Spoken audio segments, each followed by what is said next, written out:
social development bursary for social work students.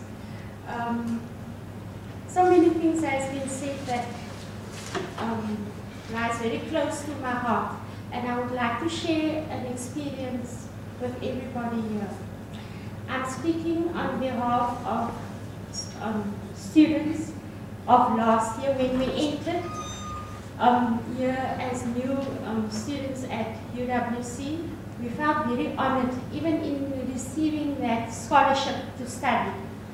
But we were sadly disillusioned, especially the students that live off race that's in recipient of that bursary, because it only covers our tuition fees and our books, but it doesn't allow for traveling and for food allowance. And when I speak about food allowance, I'm only talking about maybe a lunch, because I will give you one scenario, and this is very sad.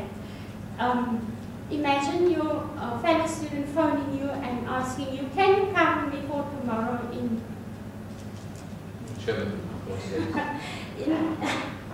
class, because you have to decide whether I'm going to use that traveling money to buy the food there, or whether I am going to come in.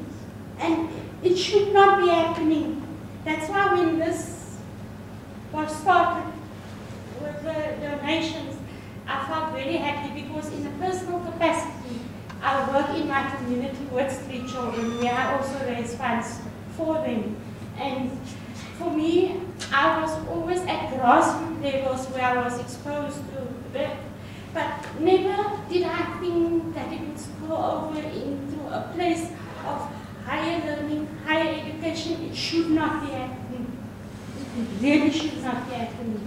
And like it was discussed here, it is something, it's not easy for that person we're coming from a disadvantaged community already. That's why we've been awarded a scholarship. And I'm proud to say that less than 5% dropped out. We're very committed.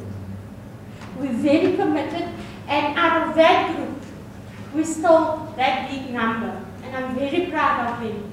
But it's not fair that you have to decide whether to come to class in order to save that money to put food on your table or food in your tummy. And we hear, especially the workload of the social work students is very high. We hear from 8:30 in the morning up and until past 5. Like today is a typical day. Now, that student is here without food. You mentioned something, Rector, you mentioned something about dignity. It's not easy for that person to go and ask. We must come up with a solution as to how we're going to combat that.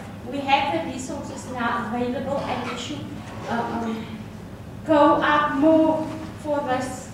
How do we get the person that lives off campus to come and also participate and do something? Thank you. Want you sketch the reality?